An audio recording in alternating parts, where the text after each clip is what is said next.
शांति। आज 19 दिसंबर 2020 के मधुर महावाक्य है और आज की मुरली बाबा की धारणा युक्त मुरली है। आज की वाणी में बाबा ने एक बहुत सुंदर रहस्य भरी बात बताई है कि देवताएं पूज्य क्यों है। तो बाबा ने ये रहस्य बताया क्योंकि सतयुग में देवताएं बाप को भी याद नहीं करते, शिव बाबा को भी याद नहीं करते, तो किसी भी देहधारी के साथ पाठ बजाते हुए किसी देहधारी के चित्र को भी याद नहीं करते। इसीलिए वो पूज्य है, क्योंकि देह और देह के संबंधों को याद नहीं करना, इसीलिए उनके कर्म भी श्रेष्ठ है और उच्च है। सुनते हैं बाबा के मधुर महावाक्य। ओम शांति। मीठे बच्चे, तुम्हारा वायदा है। क्या वायदा किया है हम सभी ने कि जब आप आएंगे तो हम वारी जाएंगे। अब बाप आए हैं तुम्हें वायदा याद दिलाने कि भक्ति मार्ग में क्या वायदा किया। प्रश्न है, किस मुख्य विशेषता के कारण पूज्य सिर्फ देवताओं को ही कह सकते हैं?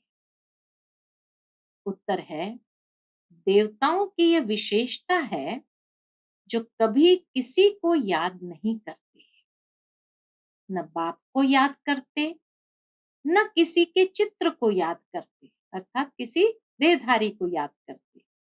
इसीलिए उन्हें पूज्य कहेंगे।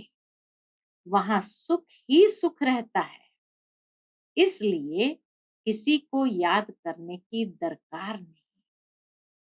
अभी तुम एक बाप की याद से ऐसे पूज्य पावन बने हो जो फिर याद करने की दरकार ही नहीं रहती। ऐसे बाप की याद से पूज्य पावन बने हैं जो फिर याद करने की दरकार ही नहीं रहती है। ओम शांति।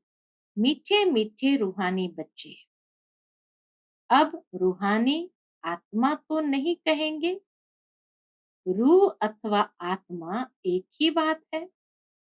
रूहानी बच्चों प्रति बाप समझाते हैं, अर्थात जो आत्मिक बच्चे हैं उनको बाबा समझाते हैं। आगे कभी भी आत्माओं को परमपिता परमात्मा ने ज्ञान नहीं दिया है। बाप खुद कहते हैं, मैं एक ही बार कल्प के पुरुषोत्तम संगम युग पर आता हूं। ऐसे और कोई कह न सके। सारे कल्प में सिवाय संगम युग के बाप खुद कभी आते ही नहीं। बाप संगम पर ही आते हैं जबकि भक्ति पूरी होती है और बाप फिर बच्चों को बैठ ज्ञान देते हैं। अपने को आत्मा समझ और बाप को याद करो। यह कई बच्चों के लिए बहुत मुश्किल लगता है बहुत सहज, परंतु बुद्धि में ठीक रीति बैठता नहीं है। तो घड़ी घड़ी समझाते रहते हैं, समझाते हुए भी नहीं समझते हैं। स्कूल में टीचर 12 मास पढ़ाते हैं, फिर भी कोई नापास हो पड़ते हैं। यह बेहद का बाप भी रोज बच्चों को पढ़ाते हैं, फिर भी कोई को धारणा होती है, कोई भूल जाते हैं। मुख्य बात तो यही समझाई जाती। कौन सी मुख्य बात समझाई जाती है? कि अपने को आत्मा समझो और बाप को याद करो।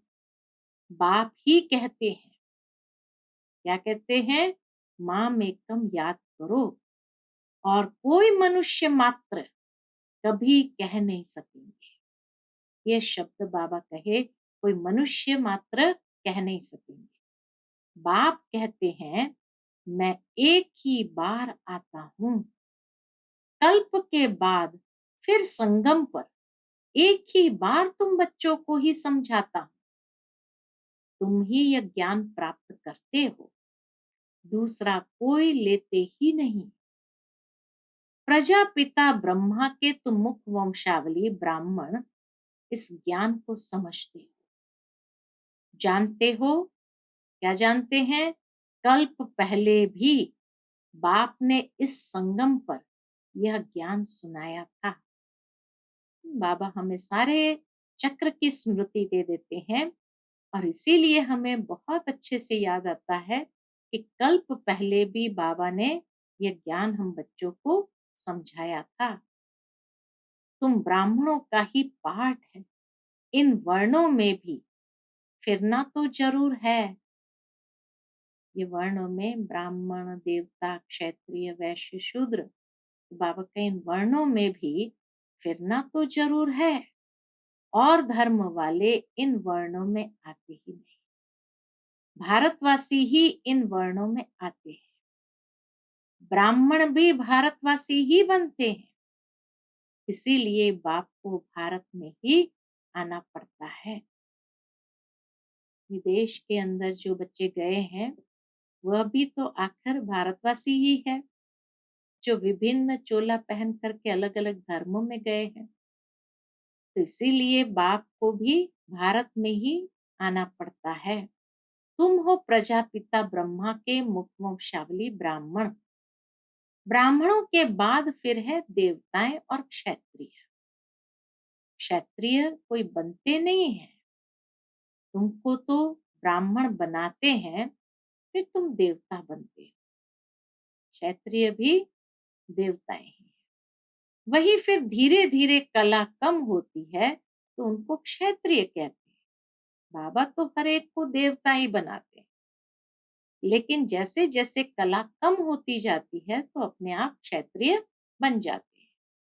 क्षत्रिय ऑटोमेटिकली बनना है। बाप तो आकर ब्राह्मण बनाते हैं, फिर ब्राह्मण से देवता, फिर वही क्षत्रिय बनते हैं। तीनों धर्म एक ही बाप अभिस्थापन करते हैं। ऐसे नहीं कि सतयुग त्रेता में फिर आते हैं। मनुष्य न समझने कारण कह देते सतयुग त्रेता में भी आते हैं, कि भगवान हर युग में आते हैं। बाप कहते हैं मैं युगे युगे आता नहीं हूं, मैं आता ही हूं एक बार कल्प के संगम पर। तुमको मैं ही ब्राह्मण बनाता हूं, प्रजापिता ब्रह्मा द्वारा। मैं तो परमधाम से आता हूं। अच्छा, ब्रह्मा कहाँ से आता है? ब्रह्मा तो 84 जन्म लेते हैं, मैं नहीं लेता। शिव बाबा कहे मैं नहीं लेता हूं। ब्रह्मा सरस्वती जो ही विष्णु के दो रूप लक्ष्मी नारायण बनते हैं, वही 84 जन्म लेते हैं। फिर उनके बहुत जन्म के अंत में प्रवेश कर इनको ब्रह्मा बनाता हूं। इनका नाम ब्रह्मा मैं रखता हूं। यह कोई इनका नाम अपना नहीं है, ब्रह्मा नाम उनका कोई अपना नहीं है। तो बाबा कहे यह कोई इनका नाम अपना नहीं है। बच्चे का जन्म होता है तो छठी करते हैं, जन्मदिन मनाते हैं। इनकी जन्म पत्रिका नाम तो लेखराज था, वह तो छोटेपन का था। अभी नाम बदला है जबकि इनमें बाप ने प्रवेश किया है संगम पर। सो भी नाम बदलते तब है जबकि ये वानप्रस्थ अवस्था में है। वह सन्यासी तो घर बार छोड़ चले जाते हैं तब नाम बदलता है, ये तो घर में ही रहते हैं। इनका नाम ब्रह्मा रखा, क्योंकि ब्राह्मण चाहिए ना। तुमको अपना बनाकर पवित्र ब्राह्मण बनाते हैं। पवित्र बनाया जाता है, ऐसे नहीं कि तुम जन्म से ही पवित्र हो। तुमको पवित्र बनने की शिक्षा मिलती है। कैसे पवित्र बने, वह है मुख्य बात। तुम जानते हो कि भक्ति मार्ग में पूज्य एक भी हो नहीं सकता। मनुष्य गुरुओं आदि को माथा टेकते हैं, क्योंकि घर बार छोड़ पवित्र बनते हैं, बाकी उनको पूज्य नहीं कहेंगे। पूज्य वह जो किसको भी याद न करे। सन्यासी लोग ब्रह्म तत्व को याद करते हैं ना, प्रार्थना करते हैं। सतयुग में कोई को भी याद नहीं करते। अब बाप कहते हैं तुमको याद करना है एक, वह तो है भक्ति। तुम्हारी आत्मा भी गुप्त है। आत्मा को यथार्थ रीति कोई जानते नहीं। सतयुग त्रेता में भी शरीरधारी अपने नाम से पाठ बजाते हैं। नाम बिगर तो पाठधारी हो न सके। कहाँ भी हो, शरीर पर नाम जरूर पड़ता है। नाम बिगर पाठ कैसे बजाएंगे? तो बाप ने समझाया है, भक्ति मार्ग में गाते हैं, आप आएंगे तो हम आपको ही अपना बनाएंगे, दूसरा न कोई। हम आपका ही बनेंगे, यह आत्मा कहती है। भक्ति मार्ग में जो भी देहधारी है, जिनके नाम रखे जाते हैं, उनको हम नहीं पूजेंगे। जब आप आएंगे तो आप पर ही कुर्बान जाएंगे। ये वायदा किया था, जो बाबा स्मृति दिलाते हैं। कब आएंगे यह भी नहीं जानते। अनेक देहधारियों की, नामधारियों की पूजा करते रहते हैं। जब आधा कल भक्ति पूरी होती है, तब बाप आते हैं, कहते हैं तुम जन्म जन्मांतर कहते आए हो, हम तुम्हारे बिगर किसको भी याद नहीं करेंगे, अपनी देह को भी याद नहीं करेंगे। कितना बाबा से वायदा किया है। शायद हम लोग तो भूल गए, लेकिन बाबा स्मरण दिलाते हैं। तो क्या कहा था? अपनी देह को भी याद नहीं करेंगे, परंतु मुझे जानते ही नहीं है तो याद कैसे करेंगे। अब बाप बच्चों को बैठ समझाते हैं, मीठे मीठे बच्चों, अपने को आत्मा समझो और बाप को याद करो। बाप ही पतित पावन है, उनको याद करने से ही तुम पावन सतो प्रधान बन जाएंगे। सतयुग त्रेता में भक्ति होती नहीं। तुम कोई को भी याद नहीं करते, न बाप को न चित्र को। वहां तो सुख ही सुख रहता है। बाप ने समझाया है, जितना तुम नजदीक आते जाएंगे, कर्मातीत अवस्था होती जाएगी। जितना जितना संपूर्णता के नजदीक आते जाएंगे तो कर्मातीत अवस्था होती जाएगी। सतयुग में नई दुनिया, नए मकान में खुशी भी बहुत रहती है। फिर 25% पुराना होता है। सतयुग पूरा होते ही त्रेता युग में आए तो 25% पुराना होता है। तो जैसे स्वर्ग ही भूल जाता है। तो बाप कहते हैं तुम गाते थे, आपके ही बनेंगे, आपसे ही सुनेंगे, तो जरूर आप परमात्मा को ही कहते हो ना। आत्मा कहती है परमात्मा बाप के लिए। आत्मा सूक्ष्म बिंदी है, उनको देखने के लिए दिव्य दृष्टि चाहिए। आत्मा का ध्यान कर नहीं सकेंगे। हम आत्मा इतनी छोटी बिंदी है, ऐसा समझ याद करना मेहनत है। बिंदी समझ बाप को याद करना मेहनत है। आत्मा के साक्षात्कार की कोशिश नहीं करते, परमात्मा के लिए कोशिश करते। जिसके लिए सुना है कि वह हजारों सूर्य से तेजोमय है। किसको साक्षात्कार होता है तो कहते हैं बहुत तेजोमय था, क्योंकि वही सुना हुआ है। जिसकी नौधा भक्ति करेंगे, देखेंगे भी वही, नहीं तो विश्वास ही न बैठे। बाप कहते हैं आत्मा को ही नहीं देखा है, तो परमात्मा को कैसे देखेंगे? आत्मा को देख ही कैसे सकते? और सबके तो शरीर का चित्र है, नाम है, आत्मा है बिंदी, बहुत छोटी है, उनको कैसे देखें? कोशिश बहुत करते हैं, परंतु इन आंखों से देख न सकते। आत्मा को ज्ञान की अव्यक्त आंखें मिलती है। अभी तुम जानते हो हम आत्मा कितनी छोटी है। मुझ आत्मा में 84 जन्म का पाठ गूंदा हुआ है, जो मुझे रिपीट करना है। बाप की श्रीमत मिलती है श्रेष्ठ बनने के लिए, तो उस पर चलना चाहिए। तुम्हें दैवी गुण धारण करने हैं। खान पान भी रॉयल होना चाहिए, चलन बड़ी रॉयल चाहिए। तुम देवता बनते हो, देवताएं खुद पूज्य है, यह कभी किसकी पूजा नहीं करते। यह तो डबल सिरताज है ना, ये कभी किसे पूछते नहीं, तो पूज्य ठहरे ना। सतयुग में किसको पूजने की दरकार ही नहीं। सतयुग में आवश्यकता ही नहीं है किसी की पूजा करें। तो बाबा कहे सतयुग में किसको पूजने की दरकार ही नहीं। बाकी हाँ, एक दो को रिगार्ड जरूर देंगे। देवताएं भी एक दो को रिगार्ड जरूर देंगे। ऐसे नमन करना, इनको रिगार्ड कहा जाता है। बाबा के ऐसे नमन करते हैं ना, तो इनको रिगार्ड कहा जाता है। ऐसे नहीं, दिल में उनको याद करना है। रिगार्ड तो देना ही है। जैसे प्रेसिडेंट है, सब रिगार्ड रखते हैं।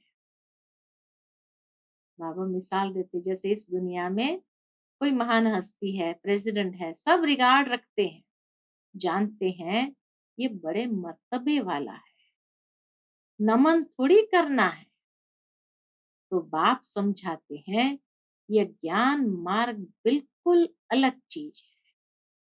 इसमें सिर्फ अपने को आत्मा समझना है, जो तुम भूल गए हो। शरीर के नाम को याद कर लिया है, काम तो जरूर नाम से ही करना है। बिगर नाम किसको बुलाएंगे कैसे? तो जो भी काम करना है वो तो नाम से ही करना है। बिगर नाम किसको बुलाएंगे कैसे?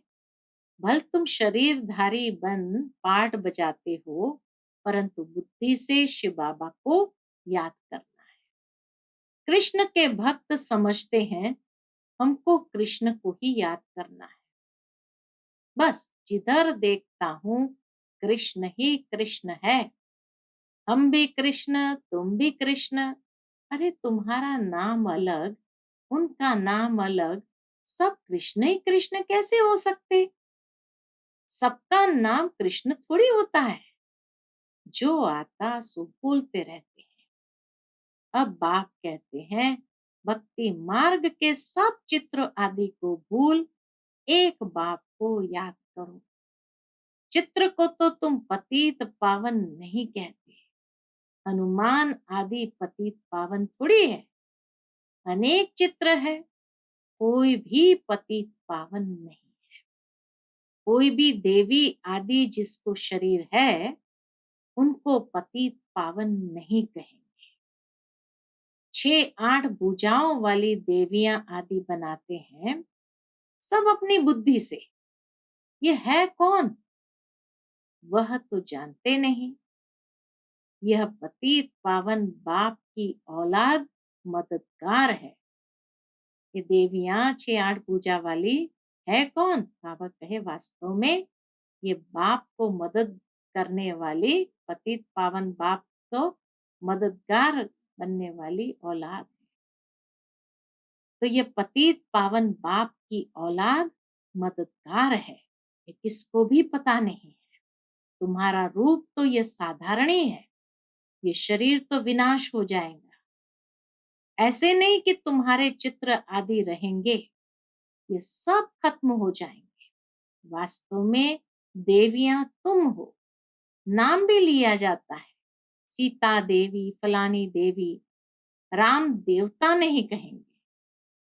लौकिक में किसी का नाम होगा तो भी साथ में देवी जरूर लगाएंगे, लेकिन बाबा के देवता नाम नहीं लगाएंगे, देवता नहीं कहेंगे। फलानी देवी व श्रीमती कह देते, वह भी रॉन्ग हो जाता। अब पावन बनने के लिए पुरुषार्थ करना है। तुम कहते भी हो पतित से पावन बनाओ, ऐसे नहीं कहते कि लक्ष्मी नारायण बनाओ। पतित से पावन भी बाप बनाते, नर से नारायण भी वह बनाते। वह लोग पतित पावन निराकार को कहते हैं, और सत्य नारायण की कथा सुनाने वाले फिर और दिखाए हैं। ऐसे तो कहते नहीं बाबा सत्य नारायण की कथा सुनाकर अमर बनाओ, नर से नारायण बनाओ, सिर्फ कहते हैं आकर पावन बनाओ। भक्ति मार्ग में बच्चों ने हमेशा यही कहा, हे भगवान पतित पावन आकर पावन बनाओ। बाकी हमें नर से नारायण बनाओ या अमर बनाओ ये कोई नहीं कहता। बाबा ही सत्य नारायण की कथा सुनाकर पावन बनाते हैं। तुम फिर औरों को सत्य कथा सुनाते हो, और कोई जान न सके, तुम ही जानते हो। भल तुम्हारे घर में मित्र संबंधी भाई आदि है, परंतु वह भी नहीं समझते। कोई नहीं समझता। बाबा कहे समझने के लिए तीसरा नेत्र चाहिए, ज्ञान के चक्षु चाहिए। अच्छा, मीठे मीठे सिकिलते बच्चों प्रति माता पिता बाप दादा का याद प्यार और गुड मॉर्निंग। रूहानी बाप की रूहानी बच्चों को नमस्ते। हम सब रूहानी बच्चों की रूहानी माता पिता बाप दादा को याद प्यार गुड मॉर्निंग और नमस्ते। नमस्ते, शुक्रिया बाबा, शुक्रिया। आज की मुरली से धारणा के लिए मुख्य सार है। पहली पॉइंट, स्वयं को श्रेष्ठ बनाने के लिए बाप की जो श्रीमत मिलती है उस पर चलना है, दैवी गुण धारण करने हैं, खान पान चलन सब रॉयल रखना है। दूसरी बात, एक दो को याद नहीं करना है। पूज्य देवता बनना है तो पूज्य देवता बनने का आधार किसी भी चित्र को याद नहीं करना है, एक दो को याद नहीं करना है, लेकिन रिगार्ड जरूर देना है। पावन बनने का पुरुषार्थ करना है और कराना है। आज का बाबा का मधुर वरदान, सर्व खजानों को समय पर यूज कर, सर्व खजानों को समय पर यूज कर निरंतर खुशी का अनुभव करने वाले खुश नसीब आत्मा भव। बाप दादा द्वारा ब्राह्मण जन्म होते ही सारे दिन के लिए अनेक श्रेष्ठ खुशी के खजाने प्राप्त होते हैं। इसलिए आपके नाम से ही अब तक अनेक भक्त अल्पकाल की खुशी में आ जाते हैं। आपके जड़ चित्रों को देखकर खुशी में नाचने लगते हैं। ऐसे आप सब खुश नसीब हो। बहुत खजाना मिले हैं, हाँ, बहुत खजाने मिले हैं, लेकिन सिर्फ समय पर यूज करो। बाबा से हमें बहुत खजाने मिले हैं, लेकिन बाबा के सिर्फ समय पर यूज करो। चाबी को सदा सामने रखो, अर्थात सदा स्मृति में रखो, और स्मृति का स्वरूप, स्मृति को स्वरूप में लाओ तो निरंतर खुशी का अनुभव होता रहेगा। चाबी को सामने रखो अर्थात सदा स्मृति में रखो, और स्मृति को स्वरूप में लाओ तो निरंतर खुशी का अनुभव होता रहेगा। आज का स्लोगन है, बाप की श्रेष्ठ आशाओं का दीपक जगाने वाले ही कुल दीपक है। बाप की श्रेष्ठ आशाओं का दीपक जगाने वाले ही कुल दीपक है। अच्छा, Om Shanti. To watch Peace of Mind channel videos on YouTube, subscribe us on youtube.com/tvpeaceofmind. Just a click for a peaceful life.